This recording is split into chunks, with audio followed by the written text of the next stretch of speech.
ಅದೇ ರೀತಿ ಈ ಸಲ ಕೂಡ 3ನೇ ಆವೃತ್ತಿ ಇದೇ ಬರುವ ಆಗಸ್ಟ್ 15, 2024ರಂದು ಇಂಡಿಪೆಂಡೆನ್ಸ್ ಡೇ ದಿವಸ ನಾವು ಕೆನರಾ ಮ್ಯಾರಥಾನ್ ಸ್ಟಾರ್ಟ್ ಮಾಡ್ತಾ ಇದ್ದೇವೆ. ಸೊ ಆಲ್ರೆಡಿ ಇದರಲ್ಲಿ ಈ ಸಲ ನಾವು 4 ಕೆಟಗರಿ ಇವೆಂಟನ್ನು ಇಟ್ಟಿದ್ದೇವೆ. 3K, 5K, 10K, 21K ಅಂತ ಹೇಳಿ. ಯಾಕಂದರೆ ಲಾಸ್ಟ್ ಟೈಮ್ ತುಂಬ ಜನರದ್ದು ರಿಕ್ವೆಸ್ಟ್ ಇತ್ತು ನೀವು 21K ಇಡಬೇಕಂತೇಳಿ. ಸೊ ಹಾಗೆ ಈ ಸಲ 4 ಕೆಟಗರಿ ಇಟ್ಟಿದ್ದೇವೆ. ಸೊ ಇದು ರನ್ ಅದೇ 15ಗೆ ಇಂಡಿಪೆಂಡೆನ್ಸ್ ದಿವಸ ಸ್ಟಾರ್ಟ್ ಆಗ್ತದೆ. ಟೈಮಿಂಗ್ 5:30ಗೆ 21K, 6 o'clockಗೆ 10K, 6:30ಗೆ 5K ಮತ್ತು 7 o'clock 7:30ಗೆ 3K.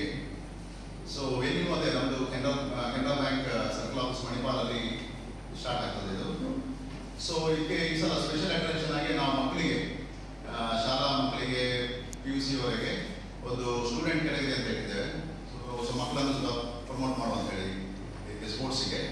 ಸೊ ಹಾಗೆ ಇದರಲ್ಲಿ ಬೇರೆ ಬೇರೆ ವೆರೈಟಿ ಬೇರೆ ಬೇರೆ ಕೆಟಗರಿಯಲ್ಲಿ ಪ್ರೈಸಸ್ ಕೂಡ ಇದೆ. ಸಾಧಾರಣ ಒಂದು ಆಲ್ಮೋಸ್ಟ್ 5 lakhs ತನಕ ಪ್ರೈಸ್ ಇಟ್ಟಿದ್ದೇವೆ ನಾವು ಡಿಫ್ರೆಂಟ್ ಕ್ಯಾಟಗರಿಗೆ. ಮತ್ತೆ ರೂಟ್ ಬಗ್ಗೆ ಹೇಳೋದಾದ್ರೆ ಈ ಮ್ಯಾರಥಾನ್ ನಮ್ಮದು ಕೆನರಾ ಬ್ಯಾಂಕ್ ಸರ್ಕಲ್ ಆಫೀಸಿಂದ ಪ್ರಾರಂಭಗೊಂಡು RSP ಸಭಾಭವನ ಎದುರುಗಡೆಯಿಂದ ವೇಣುಗೋಪಾಲ್ ಟೆಂಪಲ್ ಮಾರ್ಗವಾಗಿ ಶಾಂತಿನಗರ, ಟ್ಯಾಪ್ನಿ, ಕಪ್ಪೆಹಳ್ಳಿಯಲ್ಲಿ ಕೊನೆಗೊಳ್ಳುತ್ತದೆ 21 ಕಿಲೋಮೀಟರ್ಗೆ. ಹಾಗೆ ಅದರ ಮಿಡ್ಲಲ್ಲಿ 5K 10Kಗೆ ಶಾರ್ಟ್ ಡಿಸ್ಟೆನ್ಸ್ ಇರ್ತದೆ. ಸೊ ಹಾಗೆ ಸೊ ಈ ಸಲ ನಮ್ಮದು ಥೀಮ್ ಲಾಸ್ಟ್ ಟೈಮ್ ನಾವು ನೋ ಪ್ಲಾಸ್ಟಿಕ್ ಅಂತ ಹೇಳಿ ರನ್ ಫಾರ್ ಪ್ಲಾಸ್ಟಿಕ್ ಫ್ರೀ ಅಂತ. ಈ ಸಲ ವಿಮೆನ್ ಎಂಪವರ್ಮೆಂಟ್, ಮಹಿಳಾ ಸಬಲೀಕರಣ. ಅಫ್ಕೋರ್ಸ್ ಈಗ ನಮ್ಮದು ಬ್ಯಾಂಕಲ್ಲಿ ಕೂಡ ತುಂಬ ಪ್ರಾಡಕ್ಟ್ ಉಂಟು, ಲೋನ್ ಇರ್ಬೋದು ಅಥವಾ ಅಕೌಂಟ್ ಇರ್ಬೋದು ಮಹಿಳೆಯರಿಗಾಗಿ. ಸೊ ಗೌರ್ಮೆಂಟ್ ಆಫ್ ರಿಜಿಸ್ಟ್ರೇಷನ್ ಪ್ರಕಾರ ಅವರು ಕೂಡ ಪ್ರಮೋಟ್ ಮಾಡ್ತಾ ಇದ್ದಾರೆ ಮಹಿಳಾ ಸಬಲೀಕರಣ.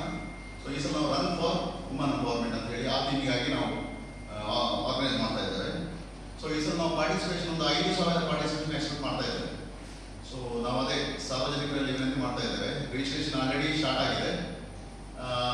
ಆನ್ಲೈನ್ ರಿಜಿಸ್ಟ್ರೇಷನ್ ನಮ್ಮದು ಡಿಜಿಟಲ್ ಪ್ಲಾಟ್ಫಾರ್ಮಲ್ಲಿ ಉಂಟು. ಎಲ್ಲ ಇನ್ಸ್ಟಾಗ್ರಾಮ್ ಇರ್ಬೋದು, ವೆಬ್ಸೈಟ್ ಇರ್ಬೋದು, ಫೇಸ್ಬುಕ್ಕಲ್ಲಿ ಇರ್ಬೋದು, ನೀವು ಆನ್ಲೈನಲ್ಲಿ ಮಾಡ್ಬೋದು.